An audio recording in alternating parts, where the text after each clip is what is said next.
What's up, little ones? I'm just coming out here to check on the baby chicks who are not looking so much like baby chicks anymore. We're officially at 21 days. They've started to feather a bit.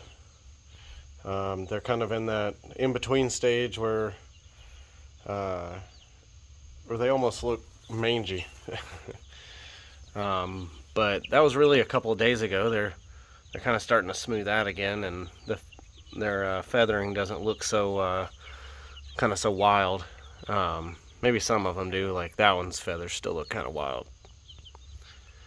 But they're doing pretty well. Nope. As I think I've said before, I keep these guys in the garage, which is nice because it almost 100% eliminates, predator concerns. I've still got the two outside, and I've been working on ways to try to take care of that, but that's another story. I thought I might take some time and actually talk about my brooder setup. I know there's a lot of different ways that you can kind of do this, and this isn't exactly perfect. In fact, it's a little bit crazy, and I really need to find another way to keep these guys for a couple more weeks. I think I've still got, let's see, probably about 5 or 6 more weeks, and as you can see, without the lid on it, they can already get to the top. Especially since they've started to feather, they've started to explore more. And so I think I've probably need to make this a little bit bigger and figure out a way to put a lid on it that isn't, just these panels laying across, because they're kind of bulky and in the way, and I don't want it to fall on them. But anyways, back to my original point. I know there's a lot of hesitation from people at times, from what I've researched about actually trying to raise baby chicks. And while we're only 3 weeks in, honestly, it's not been as intimidating as you might would think. So I'm going to talk a little bit about kind of what I've got set up here, which I think I've talked about before, but we'll look at it again.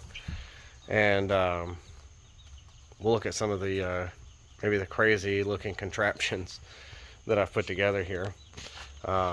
So honestly, at first I would just say, if you got, we started in the box, like cardboard box, and they only stayed in there for a week before they really needed more space. But honestly, like if you've got an area that can contain them, protect them from predators, and keep them warm, like that'll work. I'm using this cage in the garage. Some people will just build a small brooder cage that's got like a hinged lid or something on it. Some people use a room in an outbuilding, or a barn or whatever. But I'd say honestly, just like I said, anything that can contain them. That's really all you need to do at first. Couple of other things you want to make sure of is, obviously you want to have some means of food and water, right? And as these guys have gotten to be about 3 weeks, they'll go through that container there about one a day. I gotta fill that up pretty much every evening, and they'll go through the whole thing. And the water, they're just about to the point of going through a whole thing of water each day, and these are small. I got both of these on Amazon, and I got 2 sets. So here's one of them. This is the other feeder, which I'm about to have to start using. Just looking to see if it gave any measurements on it to how much. Oh, there we are. So, oh no, that's the water, not the food. My mistake. So 1.5 liters of water, and they go through that in a day. There's 15 of them in there. And then for the food, I think I've got the spare food container over here. amongst my pile of project junk. There's part of it. Here we are. Oh, lost piece. All right. So, does not say, as far as I can tell. But honestly, it's probably about the same. And you can see the container there side by side. Alright.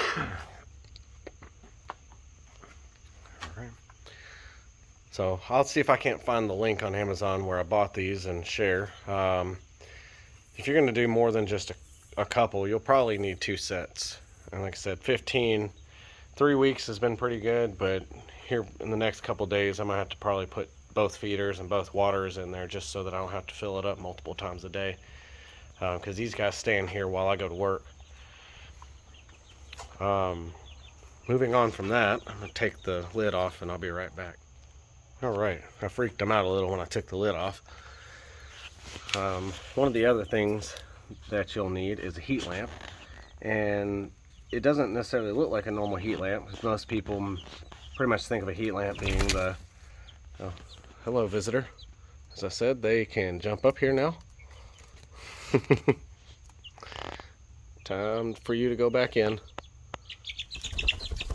Nope. There we go. Anyways, instead of a red heat lamp bulb, I actually bought a low wattage reptile bulb, and it also puts off heat. And in the garage here, where the heat's pretty minor, the low wattage bulb worked fine, but you could even get a higher wattage bulb. They put off plenty of heat, and as I was testing it originally, it was putting heat on the ground at that height in about the 80 to 90 degree range. You trying to jump out over here? Nope, they're still trying to jump out. Let's give you guys a little more real estate on the camera here. Anyhow, so that's how I'm keeping them warm. That's been fine. They've got plenty of room to get under the heat lamp, which is the most important thing. And they've got room to get out from under the heat lamp, which is also good. Now, another thing that I've got is another one of these lamps up here, just for light. I pretty much leave that on 24/7 so that they can find their food and water. Fix that. Watch out, guys. There we go. As I was saying, I'll keep this bulb on pretty much 24/7. This is about I think it's a 90 watt equivalent LED, so that they can find their food and water. And then I'll turn the actual garage lights on throughout the day so that there's a little bit more light. And then I've got a little camera here just so I can kind of check in on them on the throughout the day. And I've made effective use of clamps. And if you don't have clamps, it doesn't matter if you're a woodworker or machinist or fill in the blank or just a regular homeowner, you can't go wrong with clamps. Get a set. I've got some of these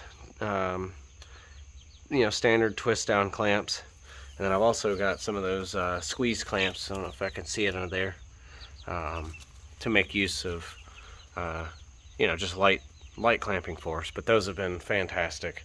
Highly recommend having clamps around if for no other reason than this, just to hold things together. Helps keep the lid up, helps keep my light on, and helps keep the camera on, so you can't go wrong there. As for the bedding, I've mostly gone with wood shavings. These are pine wood shavings. They're not real fine shavings. They're a little bit thicker. Helps keep the dust and stuff down. And so far at 3 weeks, I haven't actually taken anything out. There's pretty much no smell. And what I do is I just keep layering on more wood chips every about 2 days, and I'll turn it. And I'm sort of simulating a bit of a kind of a deep bedding system, which you can, Google deep bedding. There are people way more qualified to talk about the effectiveness of it. But essentially, this is in a larger scale a bit of a compost between the waste from the chickens and the wood chips. We'll spread this outside where our garden's going to go eventually, or I may spread it around some of our volunteer plants. But either way, it helps keep the smell down. That one's thinking about jumping. She's looking. Yep, she tried it. Yep, you don't quite have your wings there. Nope, you thought about it. I need to give you girls something to do in here. Anyways, the wood chips have been great. The only downside with my particular setup is these baby gates, with the holes, kind of let chips fall out. So I'm constantly sweeping them up and tossing them back in. Not a huge ordeal, but just something to note. I think if you could build something a little more substantial, that'd probably be good. And maybe that's what that plywood back there is going to become, because I've got to come up with something really soon that's better than this. But again, point is, don't wait. If you want to get into it, get into it. My goal with these girls is, raise them throughout the winter. That way by the spring, they're ready to lay. We'll have, quite a lot of eggs from 15, so long as everyone makes it. And just, I don't know, don't be afraid of it. Like, do a little research. Google can be your friend. There's a lot of good resources on, YouTube. There are some people like, Goldshaw Farms is somebody that I've studied a bit. Similar story of, runs a poultry farm and a waterfowl farm up in Vermont. Or somebody like Justin Rhodes. Those are some people that I've gotten some good inspiration from and learned a lot about it. But I think for the most part they'd say the same thing. Just find something and do some research and go for it. It's really not that intimidating. And I don't know those guys personally. Just referencing some people I think that have some good information. So, but anyways, that's pretty much that. This is, again, we're at, 21, I may have said 15 the other day, but we're at 3 weeks. So these guys are 3 weeks old, if I didn't say that correctly earlier. And they're doing pretty good.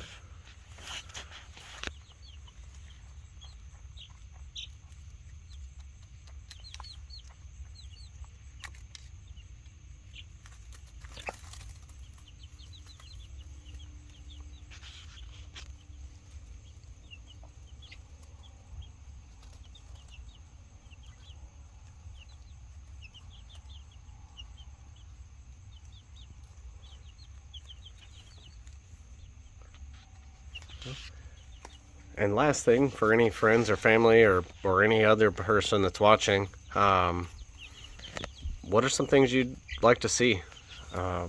Things you might want me to talk about, or things maybe you've seen in some other videos you'd like me to kind of go back to. Just kind of curious if anybody who might be watching, what kind of things would pique your interest. Definitely looking for some ideas and trying to keep things interesting, and at the same time just keep up with documenting our progress. So if you've got anything, I'd love to hear it. You can, if you know me personally, you're welcome to text me or call me. But if you want to comment in the video and let me know, that'd also be pretty fantastic. So thanks.